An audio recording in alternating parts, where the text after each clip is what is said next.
जय हिंद स्टूडेंट्स, स्वागत है प्रभात क्लासेस में आप सबका।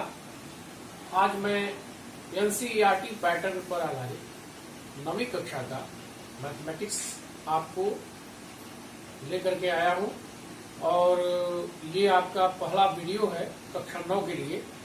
और इसमें हम सारे पहलुओं से आपको अवगत कराएंगे। अगर आपको बीच में हमारा वीडियो पसंद आता हो तो प्लीज आप इसे लाइक कीजिएगा, शेयर कीजिएगा और सब्सक्राइब कीजिएगा। तो चलिए आज हम आते हैं आज के पहले टॉपिक की ओर।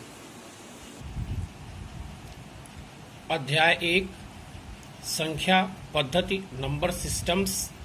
इसमें जो हमारा पहला टॉपिक रहेगा वह है प्राकृतिक संख्याएं। प्राकृत संख्याएं जिसको हम कैपिटल एन से प्रदर्शित करते हैं, नेचुरल नंबर्स। जितने भी हमारे काउंटिंग नंबर्स होते हैं जैसे 1, 2, 3, 4, 5, उन सभी काउंटिंग नंबर्स को हम प्राकृत संख्याएं कहते हैं। दूसरा हमारा नंबर है पूर्ण संख्याएं, होल नंबर्स, जिसको हम कैपिटल W से प्रदर्शित करते हैं।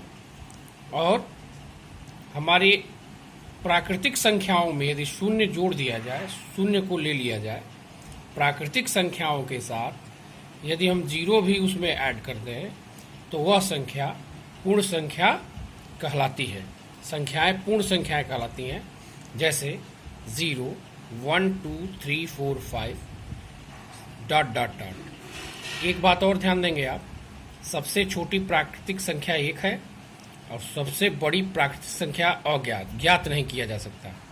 इसी प्रकार सबसे छोटी पूर्ण संख्या 0 है, शून्य है, और सबसे बड़ी प्राकृतिक पूर्ण संख्या ज्ञात नहीं किया जा सकता है।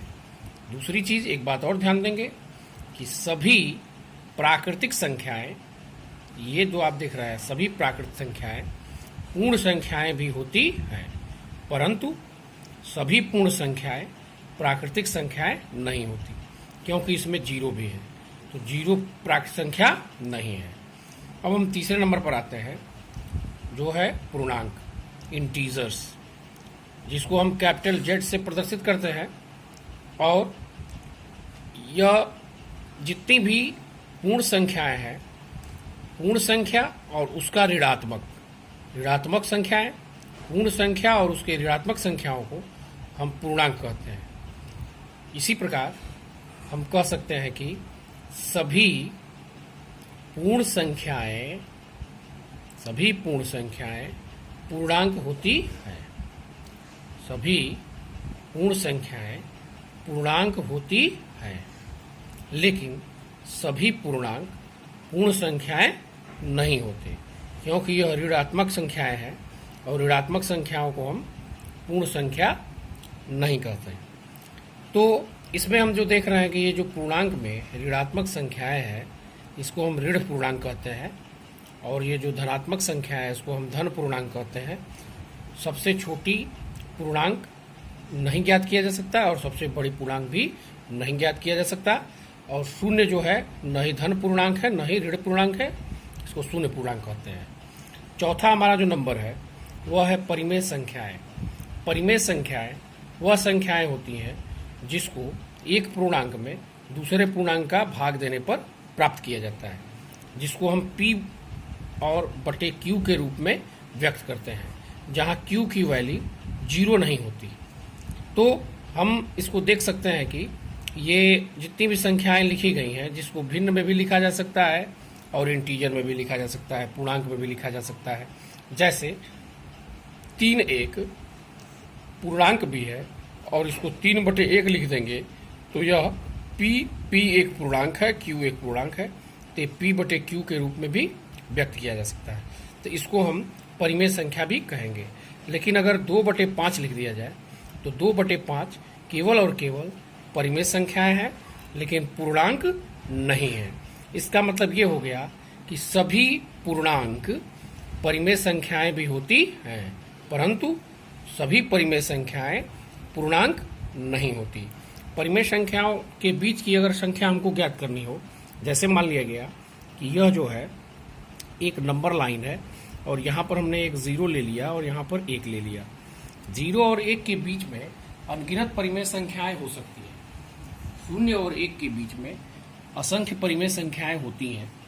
यह कैसे हम ज्ञात करते हैं? जैसे हमने आपसे कह दिया कि 0 और 1 के बीच में 5 परिमेय संख्याओं को लिखिए, तो इसको हम कैसे समझते हैं कि जब इसके बीच में 5 परिमेय संख्याएं हैं तो इसमें 5, 1, 2, 3, 4, 5 समान दूरी पर हमने पॉइंट ले लिया और 0 को 5, 1, 2, 3, 4, 5 और 6, छठवें अंक पर 1 है तो 5 में 1 जोड़ दीजिए तो 6 आ गया।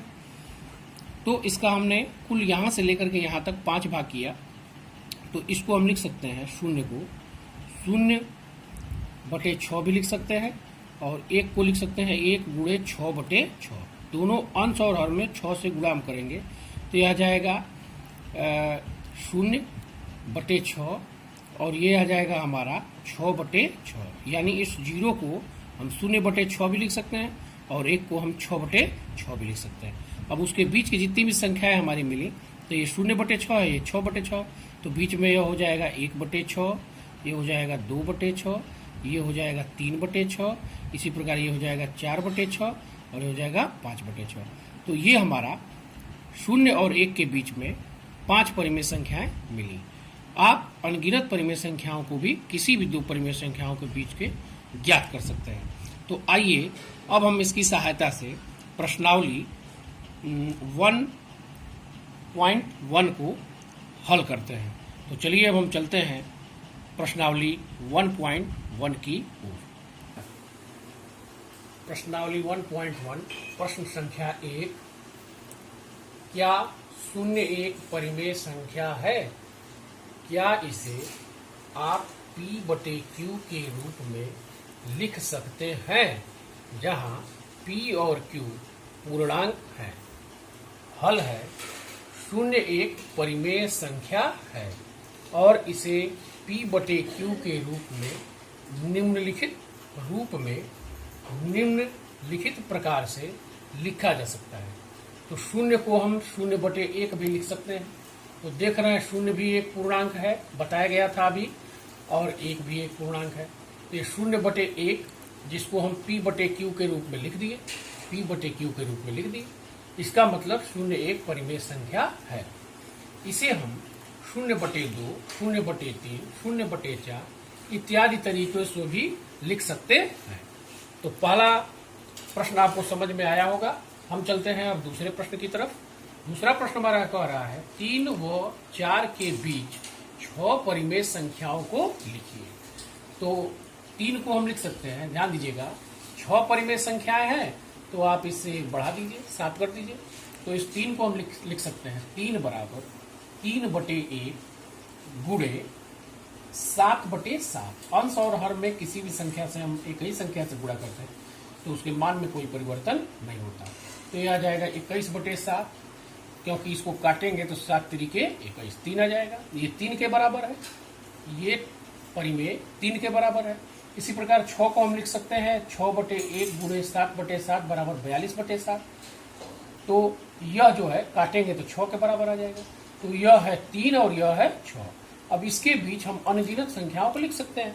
तो यहाँ पर लिखा हुआ है अतः 3 और 6 के बीच 6 परिमेय संख्याएं 22/7, 21 के बाद 22, 22/7, 23/7, 24/7, 25/7, 26/7 और 27/7 हैं। 1, 2, 3, 4, 5, 6। आप इसके अलावा और भी संख्याओं को लिख सकते हैं। प्रश्न नंबर 3 हमारा है 3/5 तथा 4/5 के बीच 5 परिमेय संख्याएं लिखिए। तो इसको हम देखिए ऐसे लिखेंगे 3/5 बराबर 5 परिमेय संख्याओं को लिखना है। तो 3/5 को हम लिख सकते हैं 3/5 गुणे, इसमें 6 से गुणा 6 से भाग दे देंगे तो ये हमारा हो जाएगा 3 छके 18 बटे 6 पचे 30। इसी प्रकार हम जब 4/5 को लेंगे तो 4/5 को हम लिखेंगे 4/5 गुणे 6/6 बराबर 24/30। अतः हम देखेंगे 3/5 और 4/5 के बीच 5